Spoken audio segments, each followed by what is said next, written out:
Olá! Hoje eu quero fazer uma reflexão com você sobre Mateus no capítulo 7. Enquanto eu faço meu devocional, eu quero te convidar a refletir sobre alguns pontos que eu separei para você. O capítulo 7 de Mateus, ele vai ser a continuação do Sermão da Montanha. Aqui tem alguns pontos que eu marquei. Vai falar sobre o juízo temerário, sobre não dar as coisas santas aos cães, sobre a perseverança na oração, sobre a porta estreita, sobre os falsos profetas e também de que nós devemos ouvir e cumprir as palavras de Jesus. O primeiro versículo aqui do capítulo 7 já começa dizendo, não julgueis. E aí ele diz o porquê. Porque com o juízo com que julgardes, sereis julgados. E com a medida com que tiverdes medido, vos hão de medir. A primeira orientação aqui para mim e para você é não julgar, para que não sejais julgados. A crítica é proibida.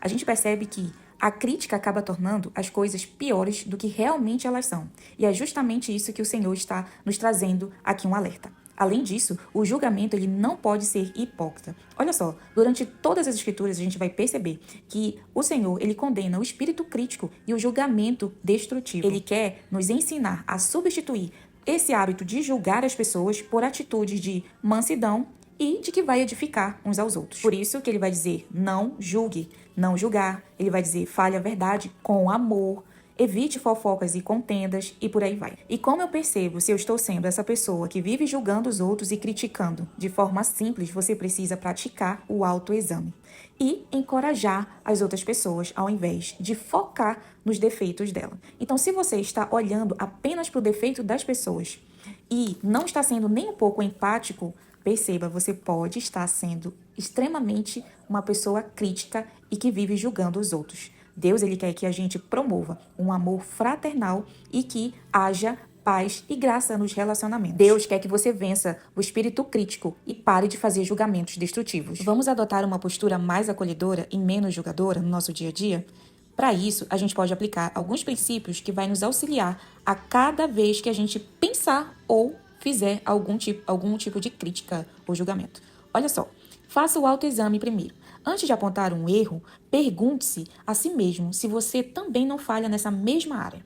Isso vai gerar para você humildade. Outro ponto é não focar no defeito das pessoas. Foque em edificá-las. A verdadeira correção, ela vai ajudar o outro a crescer e não a diminuir. Então, você vai fazer essa edificação de forma mansa e com respeito. Outro ponto é praticar a empatia. Procure entender aquela pessoa. Procure entender o contexto, as lutas que ela deve ter passado antes de você formar alguma opinião e tentar lá criticar e fazer julgamentos destrutivos. Não haja de forma precipitada.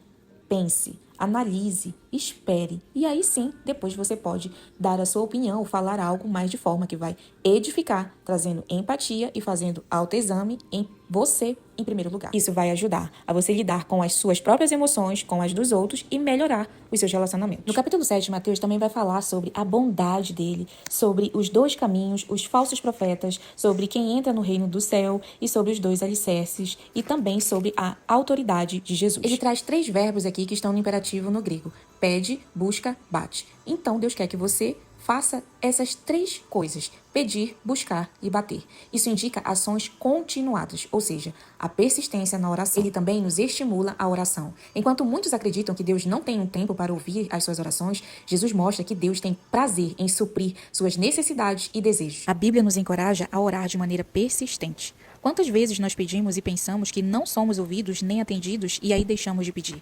Nós precisamos ler o versículo seguinte para entender o porquê devemos persistir, seja durante dias, meses e até mesmo anos. Quando parece que não temos nenhuma resposta, ele diz, porque aquele que pede, recebe. As Escrituras não especificam o que iremos receber nem quando, mas elas nos asseguram de que aquele que nos dará o que pedimos é o nosso Pai Celestial, aquele que dá coisas boas. Que os desejos do seu coração sejam inclinados à vontade santa do nosso Deus, de modo que os seus maiores desejos sejam os bons dons e as bênçãos espirituais que o Senhor quer fazer sobre a sua vida e através da sua vida. Que Deus te abençoe, espero que essa mensagem tenha abençoado seu coração e até o próximo vídeo.